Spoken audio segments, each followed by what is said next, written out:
Hello students, welcome to global online. This is Ankita Sood. HP set paper one में higher education system unit में आज हम कुछ important commissions को डिस्कस करेंगे जो कि हायर एजुकेशन को बेहतर बनाने के लिए बनाई गई थी। इन कमीशंस में से एग्जामिनेशन में ज़रूर क्वेश्चन आते हैं, सो उन सभी कॉन्सेप्ट्स का ध्यान रखते हुए आज के सेशन को शुरू करते हैं। एग्जामिनेशन को अपने फर्स्ट अटेम्प्ट में क्वालिफाई करने के लिए पेपर वन पर मेजर फोकस रखिएगा। यहाँ पर हम कंप्लीट कोर्स भी लेकर आए हैं स्टूडेंट्स, जो 100% आपको एग्जामिनेशन से पहले पूरा सिलेबस कवर करवाने की गारंटी देता है, वो भी डेली लाइव लेक्चर्स के साथ। इन लेक्चर्स में आपके कॉन्सेप्ट क्लैरिटी के साथ साथ MCQs and previous year questions practice करवाए जाएंगे। मॉक टेस्ट अवेलेबल है जिसमें से एज इट इज क्वेश्चन जरूर एग्जाम में आते हैं। 2000 प्लस एमसीक्यू क्वेश्चन बैंक आपकी फाइनल रिवीजन को बूस्ट अप करेंगे, जहां पर आपको सभी स्टेट्स के previous year questions, expected and repeated questions मिल जाएंगे, वो भी आंसर्स एंड एक्सप्लेनेशन के साथ। अभी क्लासेस ज्वाइन कैसे करनी है, इसके लिए आपको ग्लोबल ऑनलाइन ऐप डाउनलोड करना होगा। स्टोर सेक्शन पर सर्च बार में कोर्स का नाम लिखिए, यहाँ पर आप कंटेंट पर क्लिक करके फ्री डेमो वीडियोस भी देख सकते हो। एंड इसके अलावा स्टूडेंट्स, आपको ये समझ आ जाएगा कि एग्जाम में अच्छा स्कोर करने के लिए सिर्फ यही कोर्स बेस्ट है। इसके अलावा आपको कहीं से भी कुछ भी पढ़ने की जरूरत नहीं है। एग्जाम का क्या लेवल है, एग्जामिनेशन का क्या पैटर्न है, इन सभी चीजों का ध्यान रखते हुए ये कंप्लीट कोर्स लॉन्च किया गया है। एंड डेली लाइव क्लासेस के लिए आपको यहाँ पर 9 PM आकर ज्वाइन करना है। मॉक टेस्ट भी आपको दोनों लैंग्वेजेस में मिल जाएंगे, साथ ही 2000 प्लस एमसीक्यूज भी सभी दोनों लैंग्वेजेस में अवेलेबल है। तो आप इजीली गिवन नंबर्स पर कांटेक्ट करके भी हमसे डायरेक्टली बात कर सकते हो। सबसे पहले आज हम देखेंगे वुड्स डिस्पैच क्या होता है, यानी कि वुड घोषणा पत्र क्या है, इसको कब बनाया गया। देखो, एक चीज क्या होती है, पहले मैं आपको बता देती हूँ कि कमीशंस की हम क्या बात करते हैं। कमीशंस मैंने आपको बताया क्या होता है, आयोग होता है। आयोग का मतलब होता है कुछ लोगों को मिला करके एक टीम बना दी जाती है। अब मान लीजिए एजुकेशन को लेकर के कोई बड़ी प्रॉब्लम हमारी कंट्री में चल रही है, सो देश वाले क्या करेंगे, हमारी कंट्री के जो सीनियर ऑफिसर्स हैं, कमिश्नर्स होते हैं एजुकेशन से रिलेटेड, वो सब क्या करेंगे, काफी लोगों को मिला करके एक टीम बना देंगे। एंड वो टीम सिर्फ उसी चीज के लिए डेडिकेटेड होगी, सिर्फ उसी चीज पर काम करेगी कि ये प्रॉब्लम है, इसको सॉल्यूशन कैसे हम ढूंढे। एक बार उस प्रॉब्लम का सॉल्यूशन मिल गया, उस एजुकेशनल लेवल का जो टारगेट है उसको हमने अचीव कर दिया, तो उस कमीशन को रद्द भी कर दिया जाता है। ठीक है। सो सबसे पहले जैसे हम वुड्स डिस्पैच की बात कर रहे थे, इसको वुड घोषणा पत्र कहते हैं। ये घोषणा पत्र हमारे educational system, English education system जो इंडिया में है, उसको बेहतर बनाने के लिए भेजा गया था 1854 में, 1854 में। किसके द्वारा, लॉर्ड डलहौजी के द्वारा ये भेजा गया था। उनका यही कहना था कि हमारा एजुकेशन सिस्टम अच्छा है, लेकिन समय के साथ साथ और उसको बेहतर बनाने के लिए हमें काफी चेंजेस करने की जरूरत है। ये सब चीजें उसमें लिखी गई थी और इसको इसलिए चार्ल्स वुड डिस्पैच भी कहा जाता है। अब यहाँ पर आप सब एक स्टेटमेंट और देख रहे हो, भारतीय शिक्षा का मैग्ना कार्टा। ये क्या होता है, देखो ये लिखा है इंग्लिश एजुकेशन इन इंडिया का मैग्ना कार्टा किसको बोलते हैं, तो आंसर होना चाहिए वुड्स डिस्पैच। इसको एज इट इज याद रख लीजिए, काफी चांसेस होते हैं कि एग्जाम में ये क्वेश्चन आ ही जाएगा। ठीक है। अब देखो, वुड्स डिस्पैच ने एक थ्योरी थी, बहुत फेमस थ्योरी थी, लेकिन उनको लगता था कि ये थ्योरी हमारी एजुकेशन को बेहतर नहीं बना सकती, इसलिए इसको रिजेक्ट कर दिया था। उस थ्योरी का नाम था डाउनवर्ड फिल्ट्रेशन थ्योरी, यानी कि इसको देखो हिंदी में भी सेम लिखा हुआ है। ठीक है। कई बार होता है ना कि जैसे मान लीजिए हम किसी कंपनी में काम कर रहे हैं, ग्लोबल ऑनलाइन पे काम कर रहे हैं, यहाँ पर हमें कुछ रूल्स फॉलो करने के लिए कहा जा रहा है, लेकिन मुझे लगता है कि वो रूल्स गलत है, मैं उनको फॉलो नहीं करूंगी, तो मैं रिजेक्ट कर दूंगी। ठीक है। तो वैसे ही वुड्स डिस्पैच ने एजुकेशन को बेहतर बनाने के लिए काफी स्टेप्स तो लिए थे, लेकिन काफी चीजों को उन्होंने रिजेक्ट भी किया था, जिसमें एक है डाउनवर्ड फिल्ट्रेशन थ्योरी। अब ये बात आती है कि वुड्स डिस्पैच तो था, लेकिन इसका फर्क क्या पड़ा, इसका प्रभाव क्या पड़ा था हमारी एजुकेशन सिस्टम पर। यह भी बहुत जरूरी सवाल एक एग्जाम में आता है। अब देखो, एक चीज और है, प्रभाव से पहले बता देती हूँ आपको कि इंडिया में अब जैसे यहाँ पर 1854 की बात हो रही है, उस समय में इतना ज्यादा इंग्लिश और इतना ज्यादा ऐसे लैंग्वेजेस पर फोकस नहीं किया जाता था, है ना। लेकिन क्योंकि वुड्स डिस्पैच के दौरान इन्होंने ये कहा था कि आगे आने वाले समय में इंग्लिश की अहमियत बहुत ज्यादा बढ़ने वाली है, तो इंग्लिश लर्निंग जो है और फीमेल एजुकेशन यानी कि अंग्रेजी शिक्षा और महिला शिक्षा पर महत्वपूर्ण ध्यान दिया जाए, ये चीज़ वुड्स डिस्पैच ने कही थी और इस चीज़ को एक्सेप्ट भी कर लिया गया था। अब यहाँ पर इसके प्रभाव में हम देखते हैं कि बॉम्बे, मद्रास और कलकत्ता यूनिवर्सिटीज़ वुड्स डिस्पैच की वजह से ही सेटअप की गई थी, उसकी स्थापना की गई थी 1857 में। ये क्वेश्चन एग्ज़ाम में हम एक्सपेक्ट करते हैं कि 1857 के दौरान कौन-कौन सी बड़ी यूनिवर्सिटीज़ वुड्स डिस्पैच के दौरान स्थापित की गई थी, तो आपको पता होना चाहिए बॉम्बे, मद्रास और कलकत्ता। अब जैसे मैंने आपको बताया शिक्षा के जितने भी लेवल्स हैं उन पर इसमें फ़ोकस किया गया था, फीमेल एजुकेशन और इंग्लिश एजुकेशन पर मेजर फ़ोकस रखा गया था, ठीक है? बेथ्यून स्कूल जो था, वो भी स्पेशली विमेन्स की महिलाओं की शिक्षा के लिए इस दौरान शुरू किया गया था और ये चीज़ें भी वुड्स के घोषणा पत्र के अंदर ही लिखी हुई थी। ओके, इसके अलावा यहाँ पर जितने भी हमारा बौद्धिक विकास होता है ना, किसी भी पर्सन का बौद्धिक विकास यानी कि बुद्धि का विकास, जनरल जो डेवलपमेंट होती है, किसी की मेंटल डेवलपमेंट होती है, जो कि अगली पीढ़ी के नैतिक विकास के साथ-साथ उसको बढ़ावा देती है। ये सब चीज़ें भी वुड्स डिस्पैच में कही गई थी। अगला ये देखो, ये क्वेश्चन मैं लेकर आई हूँ, कैसे क्वेश्चन आते हैं। Which of the following is considered as Magna Carta of Indian education during colonial rule. आपको कुछ नहीं पढ़ना, बच्चे कंफ्यूज हो जाते हैं कि कॉलोनियल रूल, कार्टा क्या क्या ये चीजें लिखी हैं। आपने ये पढ़ना ही नहीं है। आपको क्वेश्चन में हमेशा ध्यान देना है सिर्फ 2 चीज़ों पर। एक यहाँ पर मैग्ना कार्टा लिखा हुआ है, ये देखो मैग्ना कार्टा लिखा हुआ है। इसके बाद आपको पता है कि जहाँ पर मैग्ना कार्टा आ गया directly go for Wood's despatch. पूरा क्वेश्चन पढ़ने या समझने की ज़रूरत ही नहीं है। बस ध्यान रखा कीजिए कि कई बार क्वेश्चन में नॉट या नो ऐसी टर्म होती है, बस उस पे ध्यान देना है, बाकी कुछ भी नहीं।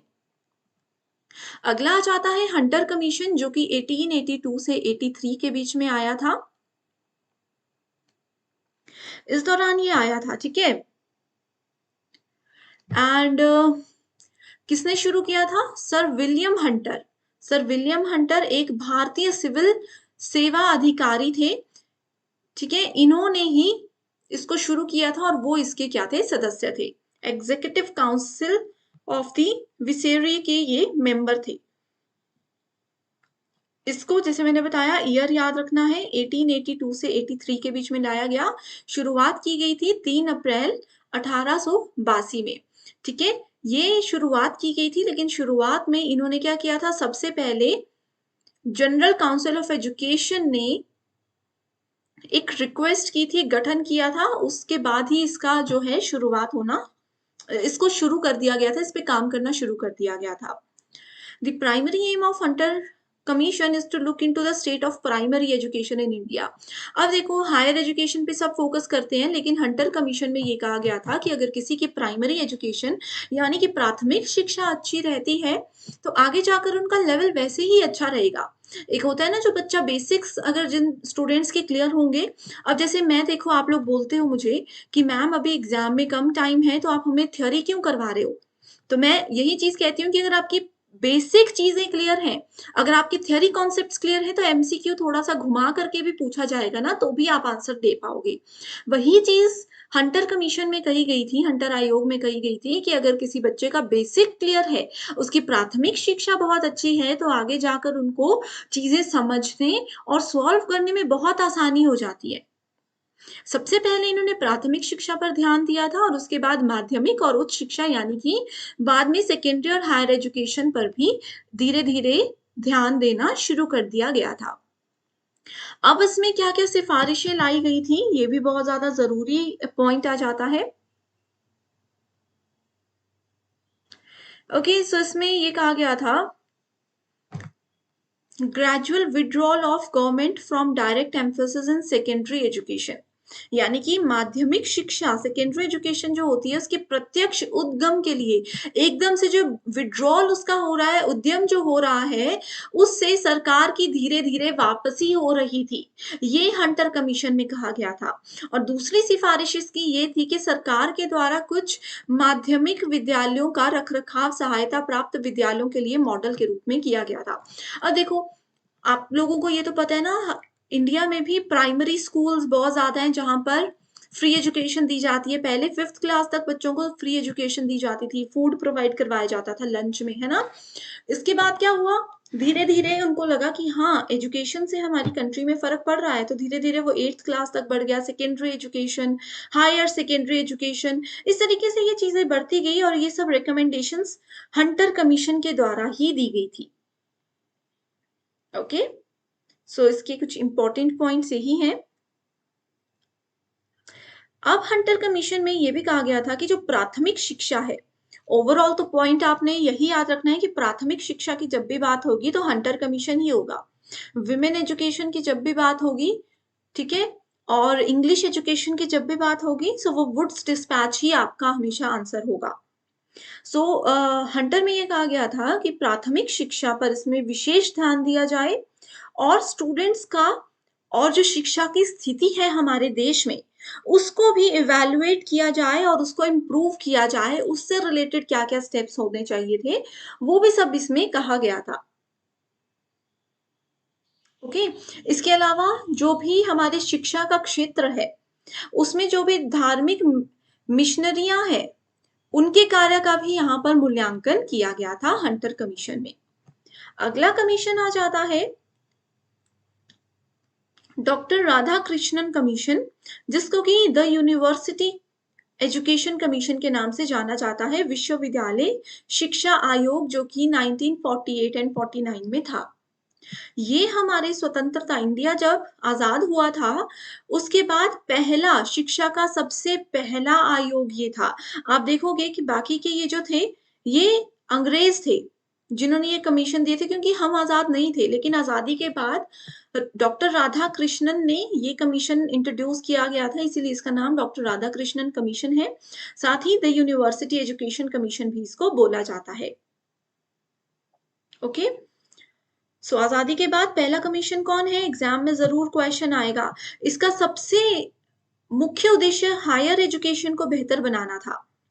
उच्च शिक्षा पर इसमें ज़ोर दिया गया था। अब देखो इसके नाम से पता चल रहा है यूनिवर्सिटी एजुकेशन, कि कैसे उच्च शिक्षा तक बच्चों को पहुँचाया जाए, कैसे उनको बेस्ट कोर्सेज़ दिए जाएँ, कैसे ऐसी अपने आस-पास लोगों की मानसिकता बनाई जाए कि वो सभी एटलीस्ट यूनिवर्सिटी तक अपने हायर एजुकेशनल लेवल तक पहुँचे, वहाँ तक पढ़ने के लिए बच्चे आएँ। ठीक है? सो इसका मुख्य उद्देश्य उच्च शिक्षा पर था, लेकिन इसके स्कूली शिक्षा से संबंधित मुद्दे भी छुए थे।